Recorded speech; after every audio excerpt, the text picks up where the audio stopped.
You know, when I saw DCBTO3 confirmed to giving Shojodoji a new support, I was really excited because finally Shojodoji, as a deck that is kind of like a rogue tier deck, at least in my opinion, finally have a chance to actually shine properly. But now that we have seen how Shojodoji support kind of works, I'm not so sure. Say what?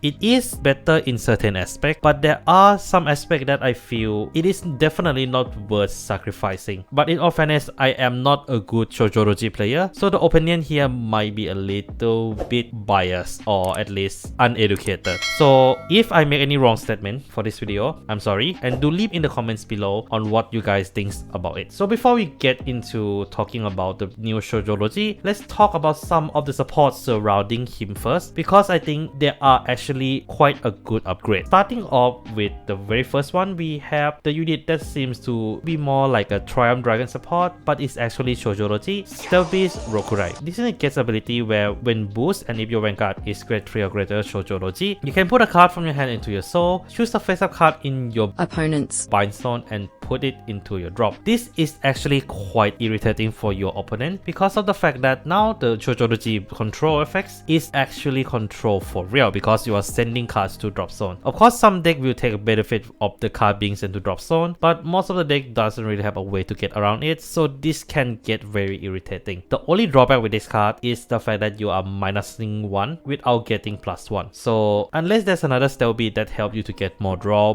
when put into soul, I don't think you'll be running this card.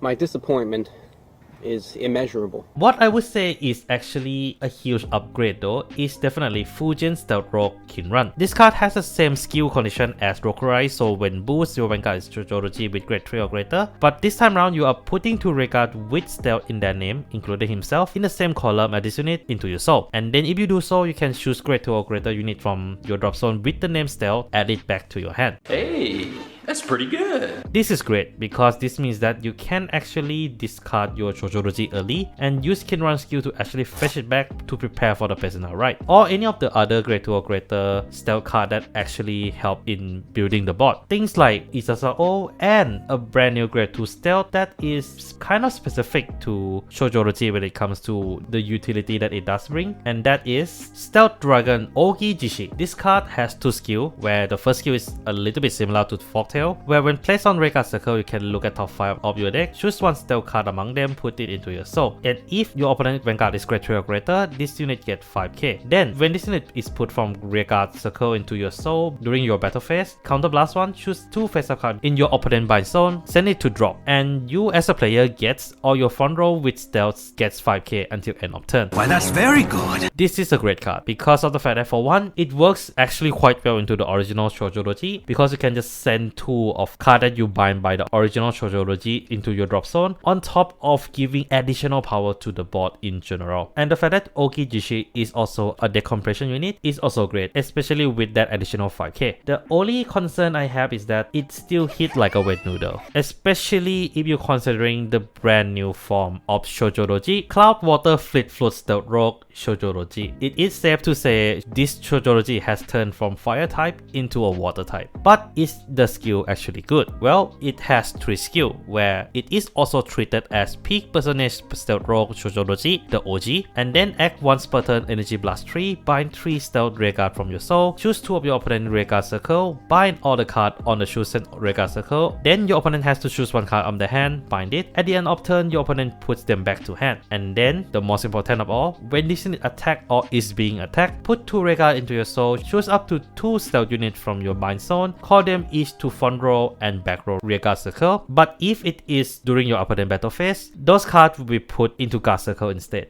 I don't like where this is going. This does have an interesting playability around it because we do have a stealth PG. So this means that if you use the Shojodoji third skill defensively, you can actually use Uzuroi to bypass all the guard restrict. Which is nice and all, but I do say everything else about the card is a little bit iffy. This is because of the fact that for one, you are having a much more expensive cost for the bind from soul skill, as now you need 3 defense stealth unit and energy blast 3, and the fact that you can purely -1 card. It's a nice restriction, but I feel there is not enough power in Shojodoji to actually pressure compared to like a possible inspiration of this particular update to the skill, the original V Vanquisher. That at least is irritating. This is a little bit too lenient, at least in my opinion. You're failing in the highest level. And the problem with the Third. skill of this card also comes for the fact that your opponent technically can control your board to prevent you from actually using the skill completely. So in the deck that is supposed to counter, they might be able to counter you back as well. And of course, losing the power for a free cost And just one more bind for yourself. is both good and bad, because for one, you can use Ogijishi without worrying too much, but at the same time, running Cloud Shojodoji as a start in your right deck might not be the way to go. But overall, I have to say it is a good quality of life improvement in certain area, but it is definitely, in my opinion, a mid upgrade overall. But what do you guys think? Do you think this new Shojodoji actually fixed a lot of issue for you guys? Do leave down in the comments below. And whether are you willing to sacrifice a power for no counter blast? That is something I really want to discuss. So yeah, do leave down in the comments below, and don't forget to hit that sub lah. And that's all I have for today. Take care of yourself, and this is Mac Megane signing out.